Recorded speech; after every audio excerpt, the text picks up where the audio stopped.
Scully makes the first mistake of her career when she thinks Mulder won't take water cooler talk seriously. The Atlantic City Police Department is trying to hide a string of dead bodies. Mulder and Scully meet the world's best Jeff Goldblum lookalike and finally solve the mystery of the Jersey Devil. This is not happening.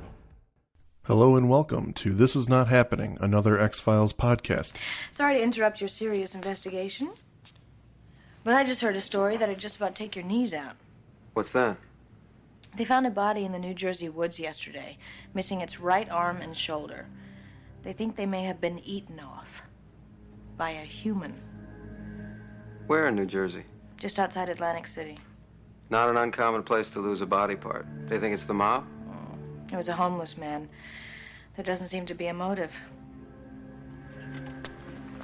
You feeling lucky, Scully? Relative to whom? It's not our case, Mulder. The local police are handling it. An X-file? Ever hear of something called the Jersey Devil? Yeah. It's a beast that's supposed to come out of the woods and attack cars, right? Kind of like an East Coast Bigfoot. Read the file about the case in 1947. Saved me the trouble. 1947. Family watches Dad get dragged off into the woods. Cops find Dad with a few appendages gnawed off. Cops corner a large naked man in the woods and gun him down. Autopsy shows human flesh and bones in the man's large intestine. A beast man. Is the Requisition autopsy for a report car, in please. here? No. The original disappeared from the Patterson PD's files a few years after the incident. But there is a statement from the attending pathologist. Mulder, it's the same story I've heard since I was a kid. It's a folk tale, a myth. I heard the same story when I was a kid, too. Funny thing is, I believed it. Thanks, Doreen. So today we are talking about The Jersey Devil, episode 5 in season 1. This one's written by Chris Carter, directed by Joe Napolitano. The X-Files takes a dip a little bit. Not terrible. It's a fun episode, but it's just not the quality we've come to expect in the first 4, I think. They made some choices, and, and it's out there in the universe now, so we have to live with it. Yeah, it's not one of the more popular episodes. I don't think it's a coincidence that Joe Napolitano there, he doesn't come back to direct again. That said, I don't think there's anything technically wrong with this episode. Like, there's no... Some of the earlier episodes, and earlier we're talking like 3 episodes ago, but, I'm thinking like Squeeze, there's some weird blocking choices and, tactical issues or whatever, but there's nothing like that in this episode. In fact, I think a lot of it's actually pretty well put together. So from a technical standpoint, I think it's fine. I think it's just... Oh, absolutely. It's just, there are other episodes which are better. So I think that's my take on it, is that it's good simply because... other episodes are better relegates this to being just sort of good. It doesn't give us any major good background stuff on our characters. There's no huge plot points. It's certainly not mythology. Developments. But it's, it's good. Yeah. It's there. It's just there. This one's directed by, as I've said like 3 times now, Joe Napolitano. And he has actually done another episode for the X-File, Darkness Falls, which I think we'd actually say is probably a good episode. Fantastic. So, I guess... It's not a question of his capabilities. Exactly. And like I said, I think it is probably the script. It's a bit of a weird one. Mm-hmm. Just to summarize, this is the evolutionary leap episode. This is the Yeti or the Sasquatch in town, as opposed to out in the wilderness. So I think what they're trying to do is something different. They're trying to mix up the genre a little bit. So I'll give them credit for that. I agree with you there. I will give them credit for that. I just think their choices in doing so it's like, I appreciate that you took the leap, but at the same time you did it in a very weird way. Yeah, absolutely. So our opening is on the family road trip in 1947, going to Atlantic City.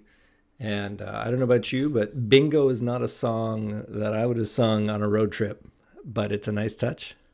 This is what 1993 America thought they did back in the 40s. It's possible that's what they did. Nobody's alive from there anymore, right? Someone did somewhere.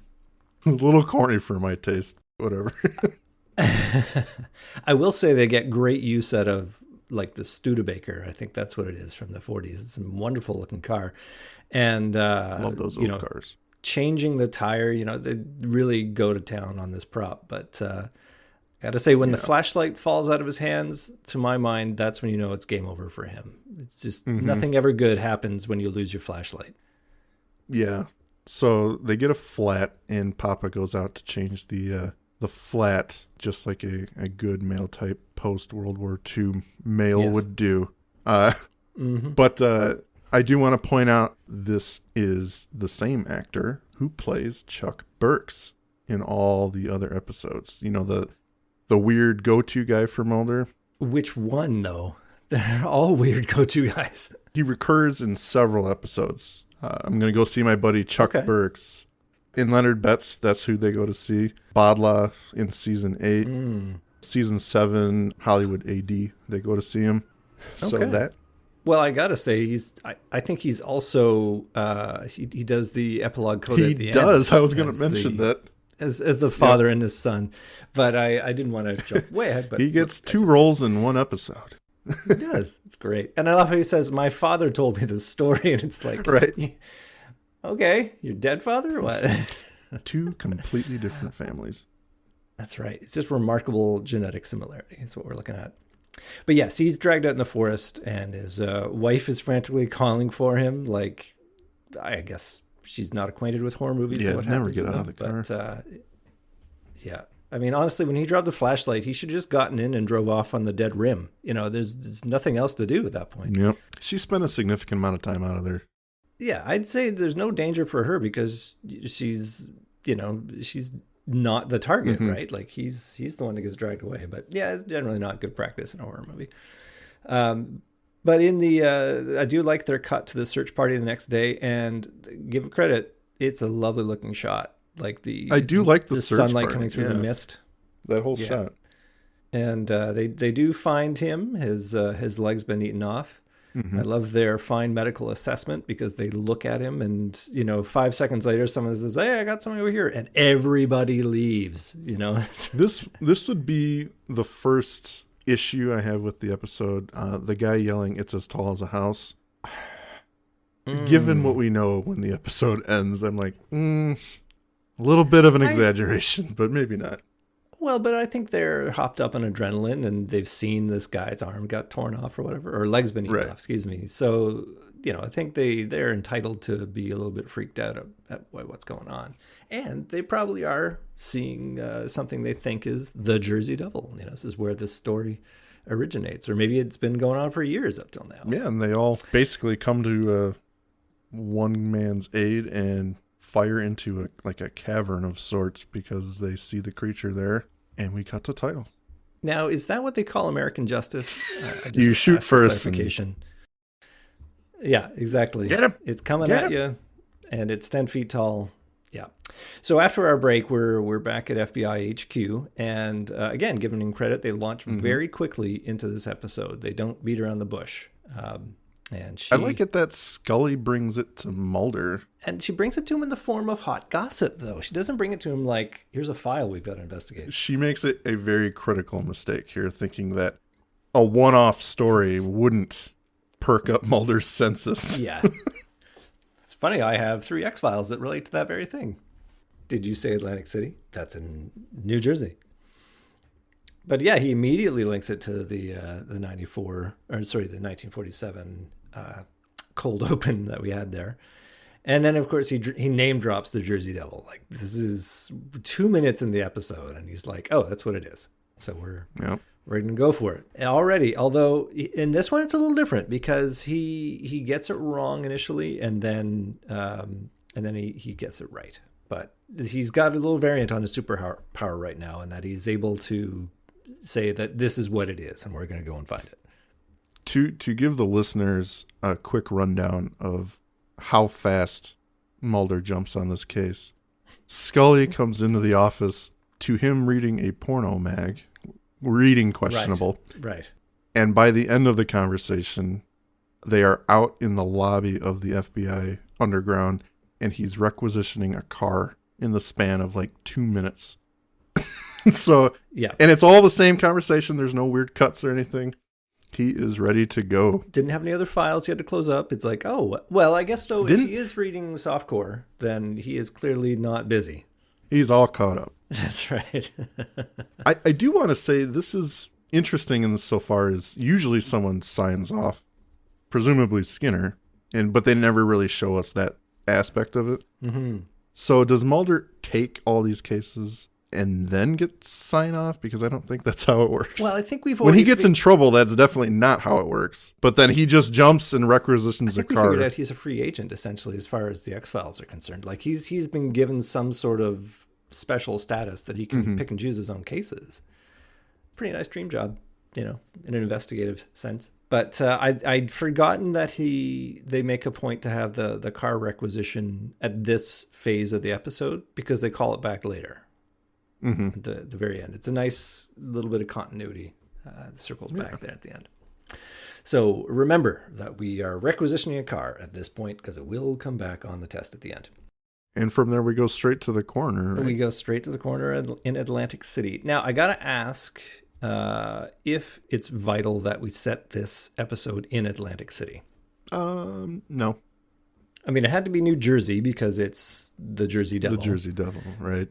In my notes here, I think I draw a little bit later a conclusion that some of the points that Mulder makes to the detective guy, the head detective, are a little wobbly to me. Just because he's saying if he can't get one murderer off the streets, then Atlantic City's going to disappear. I don't think that's going to happen because this cannot be the only murder suspect in just the city. I mean, it's Atlantic City, for God's sake. This can't be the only murderer out there. Well, even Mulder made the joke right there. He's like someone lost an arm in Atlantic City. Can't be the first time.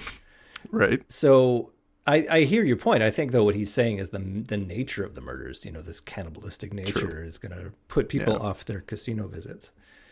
Mm-hmm. So I get that they tried to link it back, and I think it's more than just a throwaway plot line. But like you say, I think it could have been anywhere. I think they decided to make it Atlantic City and, built up some plot points around it, but I think it could have been anywhere. Yeah. All right. Well, I thank you for letting me make that diversion. We'll get back to it.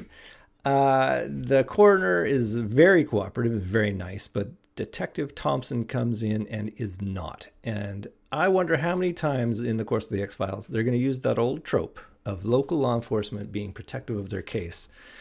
And the line Thompson saying, "I don't remember calling the FBI," that whole condescending, sarcastic thing, like that has got to be in half of every police episodes ever when a higher force comes in to sort of throw their weight around.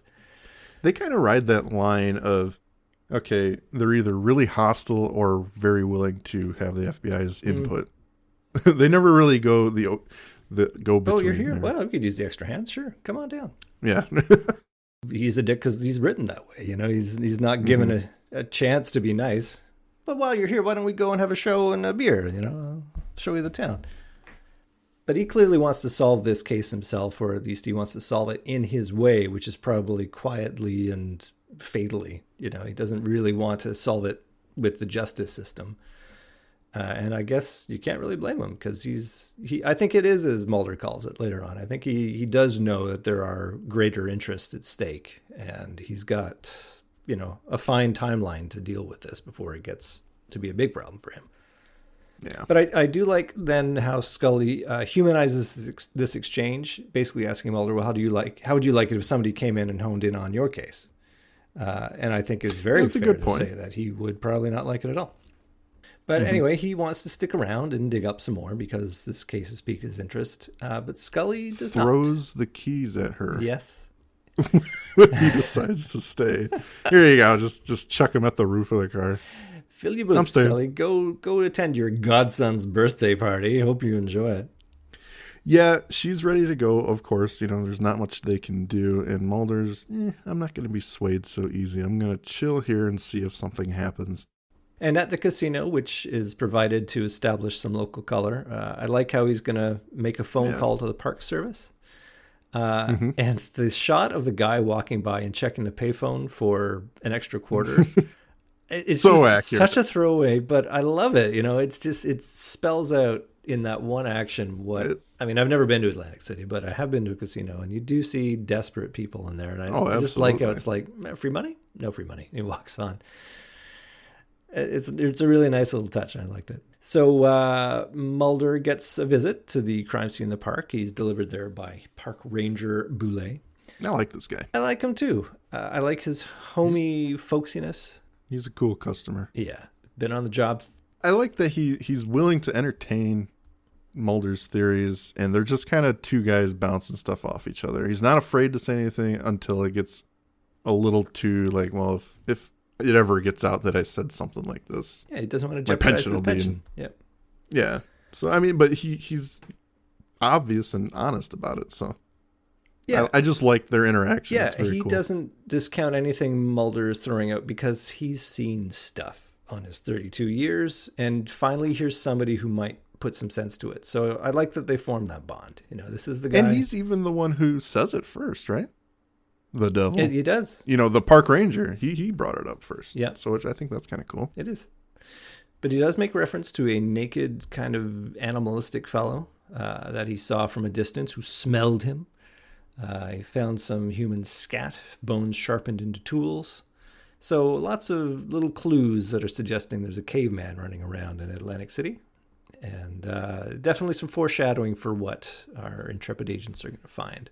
And Mulder goes for a walk by himself? Yeah, I find that ill-advised. You know, I get it, but at the same time, I'm like, really? Has he not watched any horror movies? I mean, come on. But although it is during the day. So I think that is, there's some sort of rule there that if you're going to be in the forest at night, I mean, that's 100% you're dead. But yeah. During the day, maybe you're 50-50. Yeah. You're pretty much in the clear. You're pretty much. From one jungle scene to another. Yep. I like the birthday party. The cut especially is very nice with the kid wearing an ape mask. I think that's pretty stellar. Yeah. They're supposed to have us draw some sort of comparison. I'm pretty positive between what they're looking for and the party. Mm-hmm. Yeah. You would have found me in the garage in a car, my brain's blown out after being here for 3 minutes. Garage door closed, slowly idling. Yeah. But I think they do that to establish that Scully's okay under pressure, you know? Yeah. I mean, they have that one kid hurt himself almost immediately, and we get to see Scully kind of become the nurturing godmother or whatever. And then by the end of the scene, she's like, I'm not ready for this. Yeah, I'm Eddie. So we got Mulder. I mean, the intercut between her at the party and Mulder in the woods, which, as you say, I think they're trying to make some parallel there. But he feels like he's being watched. I think the music is very much on point here because there is a sound. I had to listen to it a couple of times. I think there's a breathing sound effect that's been layered into it. And you could miss it, or you could confuse it for being part of the music. So to its credit, I think it's just nicely slid in there at this point. They don't want to give away too much, even though some of the camera shots got that kind of bouncy look to them to make it look like maybe somebody is following along as he goes. Yeah. Clearly he's being watched. I mean, is what you're meant to take away from it, or maybe not. But he thinks he's being watched. That's the main takeaway. Yeah, and we cut back to the party. Yep. And we are introduced to Rob, the whitest bread of white bread dudes ever to exist. In my notes, I only have him written down as Scott's dad.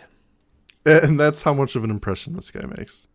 Well, and more to the point, that's how he casts himself. He's all his life is just about Scott. And this is his ploy to winning Dana, is to show what a great dad he is. Yep. He has the most... I'm not going to go there. Never mind. So we haven't seen Rob's dark side. Maybe he's got like a killer heavy metal collection. All right, well, let's stop picking on poor old Scott's dad. We'll go on to, although I will want to know whether he's come back in any future X-Files episodes. I'm guessing not. Off the top of my head, no. I really don't think I've seen his stupid face ever again. I like when I asked that. I mean, you can't see that on the podcast when you're listening to it, but Mike's eyes immediately went up and to the left, and it sort of whizzed around a bit in his memory bank. Yeah, no, didn't appear.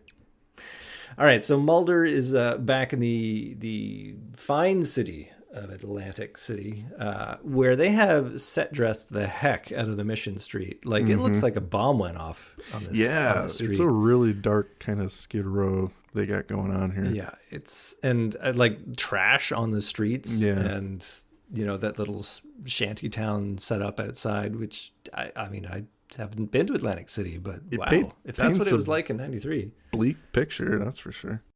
He just walks among them real quick, no problems. Not like he stands out at all, which I find kind of strange. Like, and he just starts asking out loud, "Has anyone seen Roger Crockett? Murder victim?" But I think he goes there because Roger Crockett was homeless himself.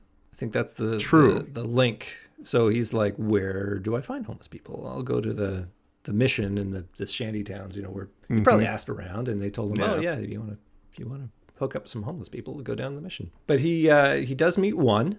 I don't know if he has a credit, what his name is. He does.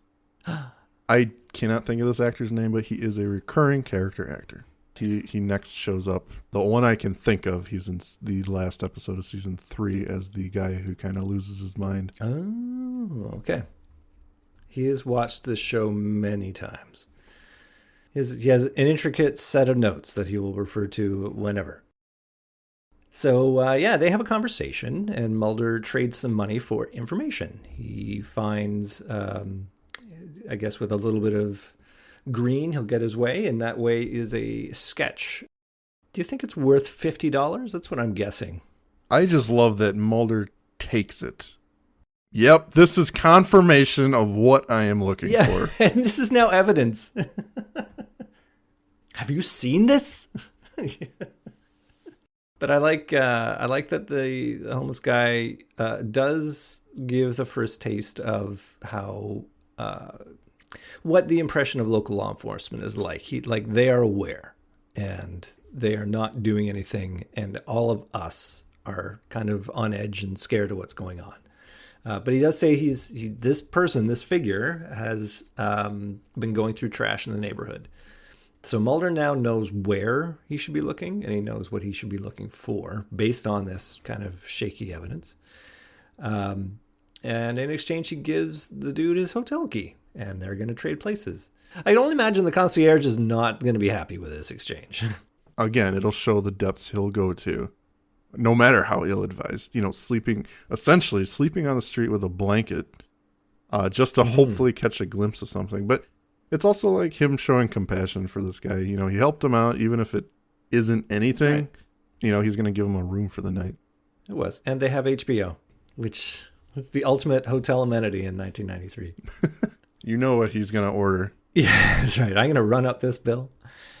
So he gets to sleep in the homeless dude's pad there, which is great. And he does hear noises, and we get our first long shot view of the devil. Yeah, he gets pay dirt. At least for $50, he got a glimpse of something. Mm-hmm. And she smells him and runs away, and there's a chase with jungle music. Anything remotely primitive, and out come the bongos. Yeah. Long hair, bongos. He's clearly got a set of bongos he will rip at any party in a moment's notice. So as the person is digging through the trash, Mulder's kind of creeping. And it does look like they stop and start sniffing the air, like they can actually smell him, which kind of gives validity to the park ranger, and then flees. Apparently, the background notes to this episode, they had a hard time shooting this because she's not wearing any clothes. Mm-hmm. And I guess they went for, cinema verite, like they really shot it like that. And so they had to be very careful about how, they had access to the set. And even though when you look at what they actually presented in the episode, like you don't really see any detail. You see very blurry outlines. Yeah, she hops a fence, and then 2 seconds later, she is on top of that building. So that's her superpower. She can jump on top of tall buildings in a single bound. From here, while he's watching this person basically run away on the roof of a building, some cop cars roll up on him. And apparently being alone in the street is enough to be arrested. He's obviously not drunk. So... yeah, he's too well dressed to be drunk. I'm thinking that Mr. Chief Dude informed his agents that you might find a dude with a suit and tie and just arrest him because I don't want him here. Yeah, it's a pretty spurious plot point. I mean, obviously they've connected the dots between here and lockup because it's a dramatic turn and it's going to involve Detective Thompson again. But you're right. I don't understand why they take him away. He's not doing anything wrong, that's for sure. Yeah. I don't think... because if it's public vagrancy, like there are a whole other bunch of people down that way, which probably are going to go with him. Take the nicest dressed one. Yeah.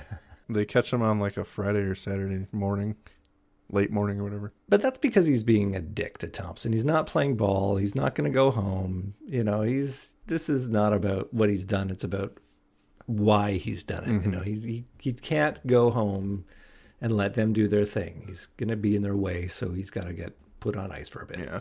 What do you think of his 5 o'clock shadow? A little too much? Nice touch. Well, if he's there for the whole weekend, then I dig it. You know, I feel like it's legit.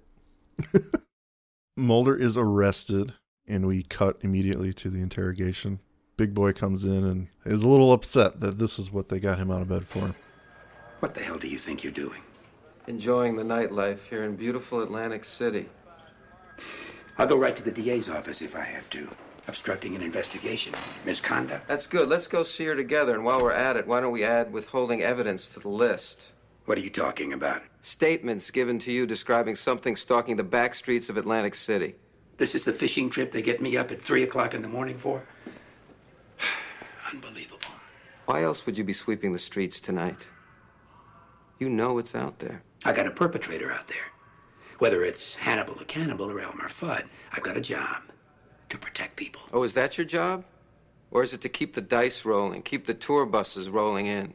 You can't fill those casinos, this town disappears like a quarter down the slot. And this is that point I was saying earlier. It's just, I understand Mulder's point. You know, tourism could be impacted, but I just didn't see the leap from if people know there's a murderer out there, suddenly, you know, there's only one in Atlantic City. It just seemed a little too grandiose to me to suggest it would just go away. People still go places during a pandemic. They're not going to stop. They're going to go there because it's exciting and dangerous. You know, I might get my arm eaten off. That'd be nice. I think that it's what it's done. The whole plot set up on this point is to paint a picture of Detective Thompson. Yeah. Like if he really was concerned about solving this problem, I mean, here is his ally who has been delivered from heaven. It's like, oh, you want to bring FBI resources in to find this killer?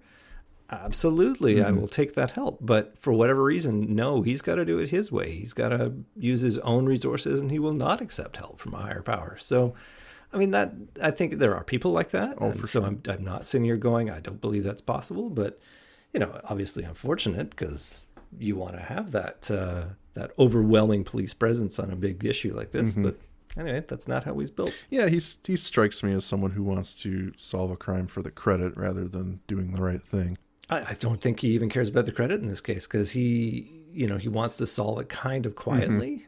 Like he wants to just sort of find it and kill it and put it in the ground and go on with their lives. Like, yeah, I'm not going to say it now. The thing is that he really is a piece of work. And I think that's what we want to hate him because they want to make him the villain. So mission accomplished. So, Mulder gets his one phone call at the end of the weekend and calls up Scully. And that nice little exchange of what she says. What's that noise in the background? So good. So she comes down to bail him out, and over breakfast, they go over what he saw. And we have our typical Scully is logical, Mulder's fantastical dichotomy. This is probably my favorite scene in the episode because I think David Duchovny just does such a good job here of playing this character. Like, he's so determined. He's shoving his face full of food. Again, I think that parallel kind of is supposed to be sneaking in, that we're supposed to be drawing between civilization and primitive. Whatever they're trying to do, I think they're using it here. But, while he's talking to Scully, he's just kind of shoveling food in his face and talking about how fast this creature was. And, oh my God, you wouldn't believe it. No human could have gotten up there that fast. And she didn't attack me.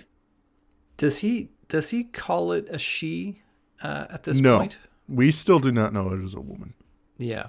So it's not like he's attracted to her yet. Sorry, that comes later. Spoil it for What you. he says here is basically, it was accused of being vicious, but it didn't attack me, so it only struck out at the victim because it was threatened in some way. And she's like, Mulder, Right. you are already ascribing a motive and an alibi to this thing, and we don't even know anything yet. So he's very That's jazzed a up. very good point. Can you be as excited about this as I am, is what he's saying.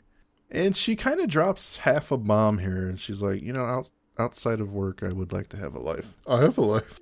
Yeah. Don't you see me living my life? He says it so innocently, like, come on, I just spent the weekend looking through garbage. It was very exciting. Did you not hear what I just said? I like that she laughs after that, Yeah. like she can't contain it.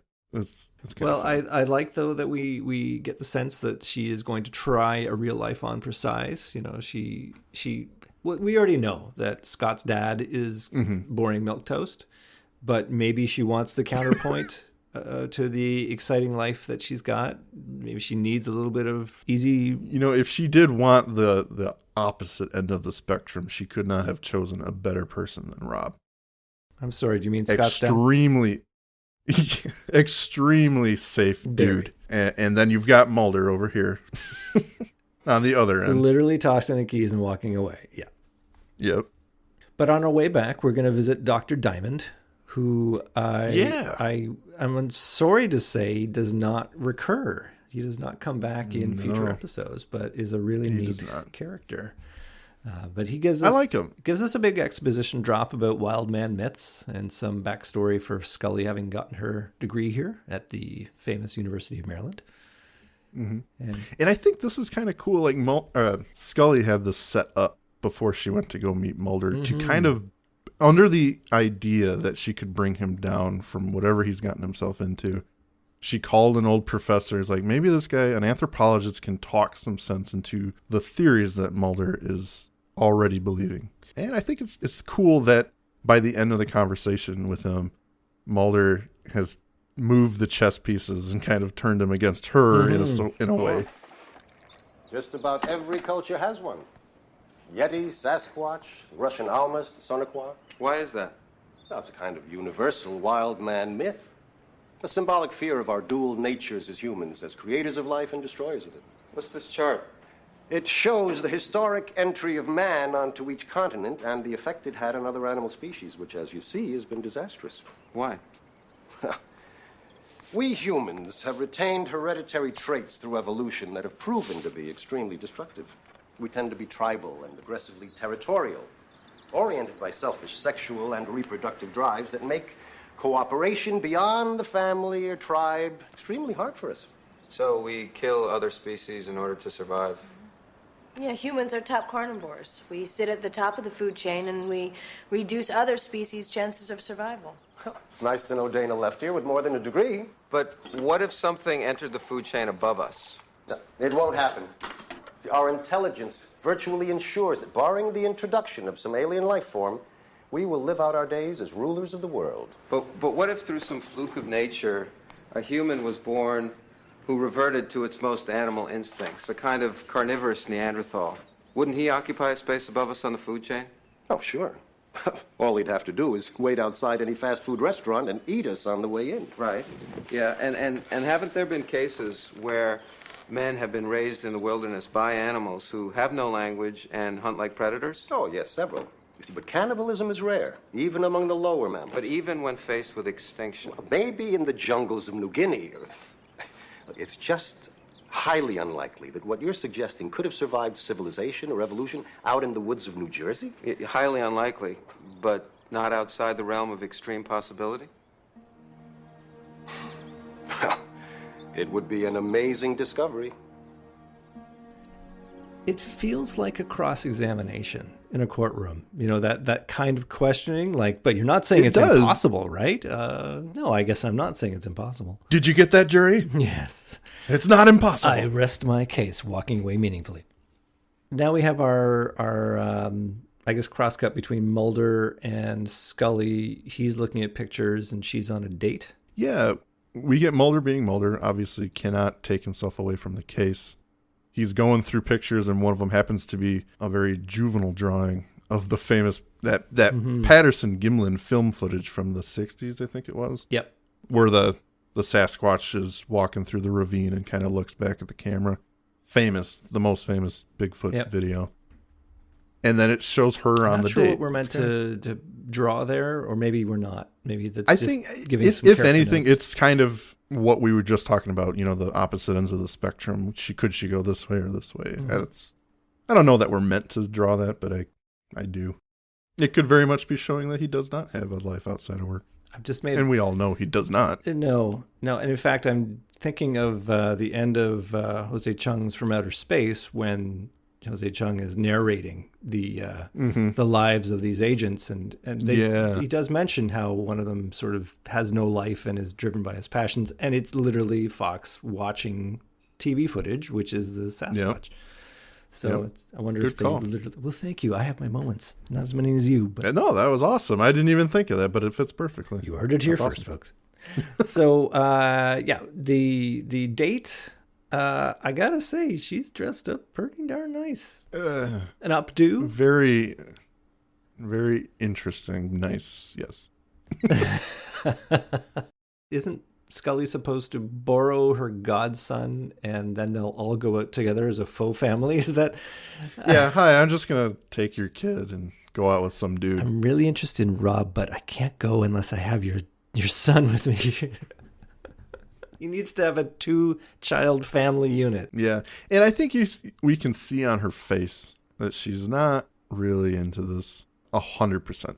That inner struggle is on her face. Well, yeah, I think she's trying it on. She's seeing if it fits and realizing it's not fitting very well at all. But I think that's a lot to do with the person she's having a date with, though, right? I mean, like she could go out with Ranger Brule. I think there's a solid footing there for a relationship. Yeah, and speaking of Peter Brule, yes, look what I did there. Final cut. Yep, the final cut back to Mulder. He gets a call from Park Ranger Cool. He found another body.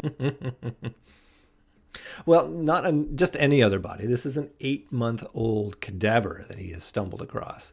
Mm-hmm. And long-haired male. Yeah, which I don't know about you, but when I watched this, I immediately thought, oh, that's the Sasquatch. That's the other one. Right. You know, it's like the pieces were falling into place for me that this is the mate of the one that's running around, and now she's on her own, and this is why she's coming to the city. I mean, I don't know whether there was enough there or whether I'm just remembering it from the first time I watched it, but I don't know. It's hard to sort of dissect whether you were remembering from when you first watched it and now you've seen it and ingesting what you thought you saw, but I don't know, something about the way he described it. It wasn't just like, oh, I just found this random other corpse and I thought I'd give you a call. But, it's because the bicuspid was missing. Shoulder. Yeah, and there was teeth that matched or whatever what he had found previously. So this is the link. This is the dude he has seen previously. And of course Mulder's interested in that. He's going to interrupt Scully's date to relay this incredibly important information. She's like,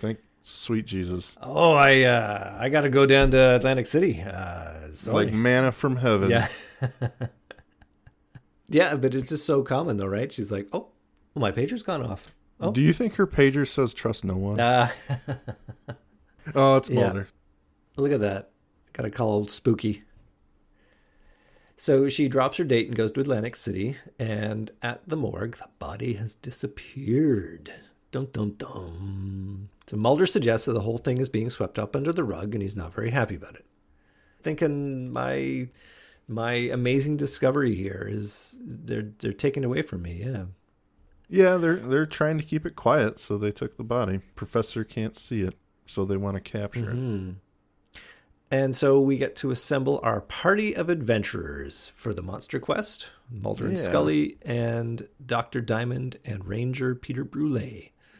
They are going to hunt it down. And I like that they bring the tranq rifle. Like, they actually have a plan now, which in other episodes that we've covered, they do not have a plan for how they're actually going to deal with what is happening here. But no, they've got a solid thing. They're going to find it, they're going to shoot it with the tranquilizer dart, and they're going to get it out of there. Well, is he an attractive mate for Scully because he's admitting his failings, or is he not? Guys, I know I got the gun, but do not take that as professional. Yeah. I'm required to carry one for my job. So I've never actually shot this thing.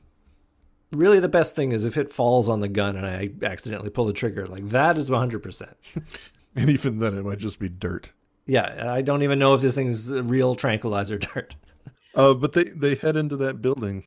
I get that they go there because Mulder has figured out that this is where it's foraging in the divey part of the city.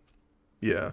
And it's a good call, I guess. I mean, why wouldn't it come back to a similar location? And the professor does find something with blood on it initially. I don't like that the corrupt police department arrives and immediately is like, the park ranger's truck is there. What the heck is going on? Let's call the SWAT team. You know, I get it. Like, from a plot point, they want to bring Detective Thompson in there and squeeze them for a bit more tension. But I just feel like you could have found a better way to make that happen, you know?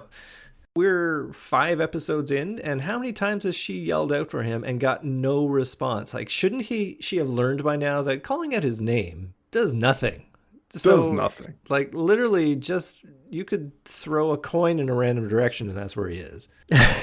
Doesn't give verbal communication at all. He needs to work on his teamwork, which you can relive in our coverage of the episode Detour, now available on a podcast service near you. But I think our favorite moment has to be when the SWAT team arrives. Anthropologist kind of plays dumb. Yeah. And when the police question him, I don't know who you're talking about. I'm just Mulder here. who? What? Is he a man? Listen, we gotta break down the SWAT team a little bit because it is so horribly awful. I mean, what are you talking about? They use these outfits anytime they need to show super cops, you know, or the Blue Beret Alien Retrieval Squad, whatever you want to call them. Like, they are just so outlandishly. And that guy that comes from behind the camera in the beginning when they get there with the mustache, oh boy, that is a mustache. Good. That is the indication of special forces, is the ability to grow a mustache just so. But okay, they're raising the stakes that these are not just normal cops; these are super cops. So you are now in super danger. They're hooing and hawing their way through the warehouse, similarly to how Mulder and Scully are now sort of stealthily going through. And there's some really nice tracking shots, I gotta say, of, you know, they're going through the warehouse and they're searching for the quarry, and you know, it's compellingly shot. I just don't like how the script has driven us to this point. Yeah, once the SWAT team kind of arrives, Mulder's still looking. And he's on, I think, the second story, maybe even higher. But he catches a glimpse of something out the window and decides to jump out of it in pursuit. There's some lovely shoulder rolling action. We do. Point. Scully sees Mulder jumping out and decides to follow in probably one of the most epic Scully rolls ever. Into like the sidestep crab walk. Yeah, I did not even realize she was wearing the trademark red pantsuit until this moment, because you're right. Maybe it's been drab colors up till now, but now they're in the sunlight and it just it shines, baby. In '93, though, they were the jam, I'm sure. She was setting all the trends in '93. Now the plan is shot, though, because Ranger Brulé is downstairs being interrogated uselessly. And they don't have their tranq gun, so I don't know exactly what they're going to do other than... Well, Scully does have her pistol, which, of course, is not the same outcome as a tranq gun, but she is armed, and so is Mulder, presumably. Yeah, although I don't think he pulls his He has gun not drawn his weapon. I think he does at the end, but it doesn't matter. It doesn't do it here, because he clearly just wants to see it. He wants to see it again. And the scene where he's in what I think is a boiler room. Yeah, we get that really cool fan shot. The fan shot is amazing. I mean, it's I think I've seen that before in other shows, but I was gonna say it's almost like it's a scene right out of Alien 3, but it's really nicely done. Shadows are great, and again, to your point earlier, very strategically shot for the female that they're using. Oh yeah, it's well. Before I go into that, I'm surprised you did not pull out the music in this scene because it's so understated. I can't do it. I gotta leave something for you. Oh, you're so nice. I think it's amazing. It's so understated, but it's just incredibly tense. And all you're thinking is, when is the monster going to jump out at Mulder? When is the monster going to jump out at Mulder? And eventually she jumps out at Mulder and drops him. And we have these very dark, elusively framed shots to give us the knowledge that it's her. And to your point, it's just a little bit of detail that we can tell it's a human and we can tell it's a woman, but it's mostly about that really weirdly matted hair, and the eyes are just feral looking. I mean, just really powerful shot. Yeah. And as soon as he tries to move a little bit, she kind of slaps him away and runs off. Yeah. Afraid, or assumedly. But I almost get that feeling like she's a bit as curious of him as he is of her. Mm-hmm. Yeah, she does have that look in her. But it's that animalistic curious, like, what am I going to make of you? Like, what am I going to do in this moment? Yeah. And it's one of those scenes that feels like it's 10 minutes long because it's so slow and luxurious in how it draws out that time. But it's probably only like 30 seconds, and then she's gone. Yep. And just on cue, Scully misses it. Yeah, so she's snuffleupagus, I think is what she we're saying. She runs right? in right after she's gone. But Mulder's injured, and he's taken by the EMT, or taken to the EMT, I should say. And she gets on the horn to her superiors to try and get jurisdiction on this case, while the chief is kind of doing the opposite. He wants to take care of this thing now and make sure they get barred from the scene. I like this scene a lot because it's so frenetic in comparison to the scene that's just happened, like that long, drawn-out, tense scene where nothing is happening, and then it's burst of action, but it's that long tension, and now it's this frenetic, handheld, jarring. He's having a conversation with Dr. Diamond. Scully's having a conversation with him. That is something I've noticed too. Is that I like that scene. It brings this sort of tension that we have not yet felt. At least I haven't for this episode. Yeah. There's a lot going on. There are multiple conversations happening, but you're able to listen and pay attention to all of them. It really ramps up the tension for the final moments of the episode. So say what you will negatively about this episode. I think we all have something to say. But that scene really, really stands out as well done. And I think it ties it together to a point too, because up until this point, Scully's been kind of, I'm following because there's maybe something here. But Mulder being attacked, like that is, she never gets to point to say, Mulder, you were right. But here, she's clearly on side. She's like, we're going to get our authority in here. We're going to do this. And, she's now a believer that something is happening that is not normal. And that shot of the Rangers kind of walking into the forest, or the cops, I should say, walking into the forest. Yeah. Really cool. You got the mist coming through with the light. That's actually a really good shot. And of course, you draw that parallel straight back to the beginning. Yes. Yeah, exactly. And then it's the race to who's going to get to her first. But our adventurers have the upper hand because Peter Brûlé knows the woods and knows where she's likely to go. And they spot her down in a quarry, basically, or a little ravine. Yeah. Looks like maybe 200 yards at the most away. And he takes his shot. Some strategic camera work, though, right? Because again, she's naked, and you don't see anything. Yeah, but he nails it. He does. He nails it. He gets her in the shoulder, and I think what we're supposed to take away from this is that she's somehow stronger than, say, a normal person because she just kind of rips it out and keeps going. I don't know if we're supposed to draw that conclusion or not, but I thought it was definitely interesting because I think a normal person would just go down within seconds, but I don't know my tranks. She's just darn strong.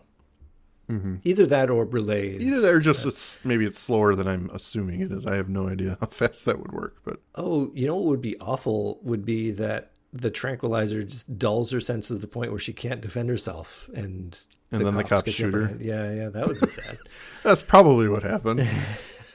Quick, she's unarmed, and she's not moving. Shoot! She's slowly falling asleep. Let's kill her. The close-up of Thompson suggests he's closing in, and we hear the gunshots in the distance as they're racing to catch up. The cops have indeed encountered her. One of them was injured, but she's dead. Her body is artfully covered with leaves, and there's some dialogue in the background which explains it. I thought it was cute. I think they must have added the line in afterwards because it's off camera, and the guy says, "Looks like she tried to bury herself." And then you cut from the body that is obviously not covered very much to the pictures of Mulder in the office. It's like she's like just her foot's out, or whatever. It's like, come on, that is not what we just saw. Yeah. But I get it. And as if we didn't like Detective Thompson enough, we have this very personally taken Mulder saying, "Why did you have to kill her?" And Detective Thompson saying, "Same reason you kill a rabid animal." So yeah. A little heartless considering you just gunned down an unarmed woman. Despite what Mulder believes, you think it's a person at this point because you're mean detective dude who obviously doesn't believe in the paranormal. So at this point, you just shot a defenseless woman and you're okay with it, Yeah. Do you think there are going to be any ramifications for this act of police brutality? No. I mean, her hands were going towards her hips, so she was pulling for something. Yes. She was reaching for something. Actually, I think they do cover that point because one of the officers was injured. So they're saying that, they had to shoot her to get him. She was slowly falling asleep. She must have been a threat. So, there is absolutely no discussion about how you prosecute her because she's dead. I think it's a bit of a sloppy ending. Like they just needed to end it in a way that tied it up. There was not going to be any kind of follow-up. Which is, I think, strange because in previous episodes, and I mean, I'm thinking back to Squeeze, they catch the bad guy, right? Like, they didn't rely on the trope that the bad guy has to die, but I don't know. Maybe they didn't want to do that again. Maybe they thought, well, we already had a case where we caught the bad guy, so maybe in this one they don't get away. And to my point, I guess maybe it's also a case of the civilized world killing the older world. Like that is what is on display here is, the march of civilization edging out the old. Anyway, that's what I'm going to stick on. So our epilogue shows Mulder closing the file, and Scully comes in to give us a little bit more exposition of our bad people or not bad people, these dead protagonists, if you want to look at it that way. Hi. This just came through. It's the posthumous medical exam of the woman's body. They found fragments of human bone still in her digestive tract. They estimated her age to be 25 to 30 years. Now, they allowed Dr. Diamond to do a medical exam of the body, but he found nothing that suggested prehistoric bone structure or physiology. Now, the ACPD has her listed as a Jane Doe, and a search for her identity in state psychiatric records has begun in earnest. Good luck. They have also released the medical exam from the male body that they found. His age is estimated to be about 40 years. There would have been offspring. The medical exam of the woman's uterus does seem to indicate that she may have given birth. She was just protecting her children, Scully. It all makes sense. The male dies, and she comes out of the woods in search of food. Mulder, will you do me a favor? Will you just go out and have a beer? Will you take the day off? I'll cover for you. Will you just take some time for yourself? Thanks for the offer, but I've got an appointment at the Smithsonian with an ethnobiologist. I can't wait to tell him about this. I think these suits are killing everyone's will to live. Yeah. No. But he's going to share these findings with an ethnobiologist at the Smithsonian. And he's going to love this information. Oh, yeah. He's still very excited about this. I like how the phone call arrives at Mulder's office for Scully. Have we talked yet about how she doesn't have an office of her own and no separate phone line? But yeah, it's Scott's dad calling to see if Scully wants to try on being a mommy again. So Scully partners back up with Mulder because she's made her decision. She's not gonna try this particular romantic interest on for size.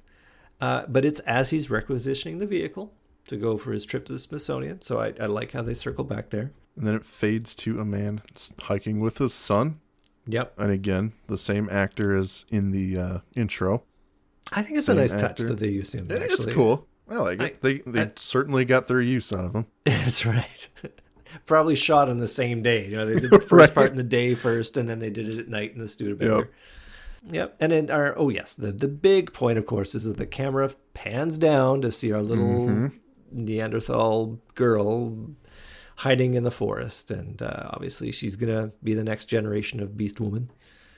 As X-Files is wont to do. They like to throw us these little curveballs of, but the mystery's not really over. Yeah, little nuggets of, could there be more? Or there is more. But I think that's the episode. And that is it. I mean, all things considered, so far this is the poorest episode, but that is not to say it is unwatchable garbage or anything like that. I do enjoy the episode, and I'm sure that's going to happen a lot where the episode's not great, but I'm still going to enjoy it because of Mulder and Scully.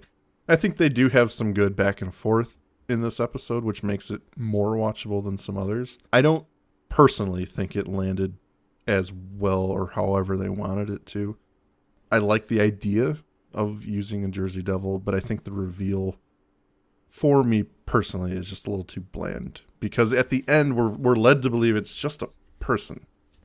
Which is, it's okay, but I wouldn't label it something with like the devil or Jersey Devil, because that evokes a much grander creature or something that we should have seen, I think. But when it's revealed it's just like a person living outside of civilization, didn't land for me. But all in all, it's fun enough.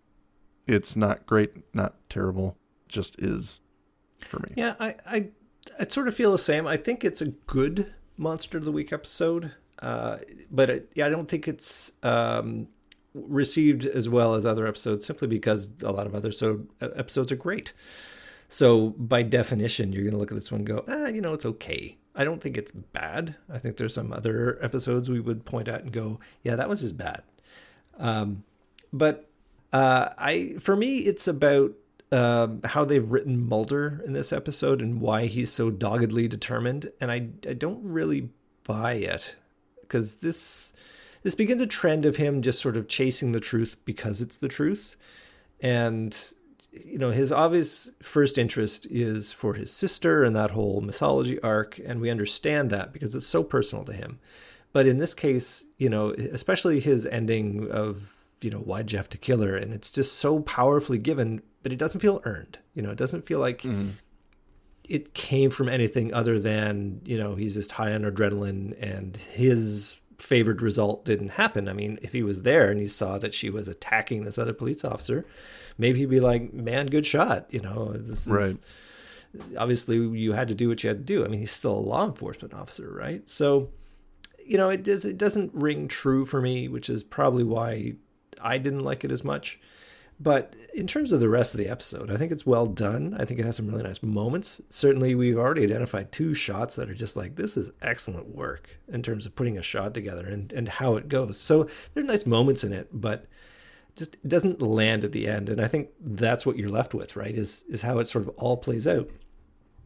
So, it's got the trappings of a good Monster of the Week thing, and that works. But there are a lot of things which don't like. I also don't like the link with Atlantic City and how I gather Chris Carter said that Atlantic City almost represents the decay of Western civilization. So, maybe he's using that as the backdrop to sort of show how the new is pushing out the old, but I don't know. It just that didn't land at all for me. I think it would have been slightly better had it been like an outskirts town or just like a, not in the wilderness city or town, but just, just small enough. Yep. It might have played a little bit better. In other words, I think it gives us a bit of everything, but it doesn't do any one particular thing well. Whereas I think other episodes have a moment which you take away and go, man, that was really cool. And I will always remember this episode for that. But if I look at this episode, I'm like, it's good, but there's nothing that really jumps out at me and goes, I will think of the episode where the Beast Woman jumped on Mulder, whatever.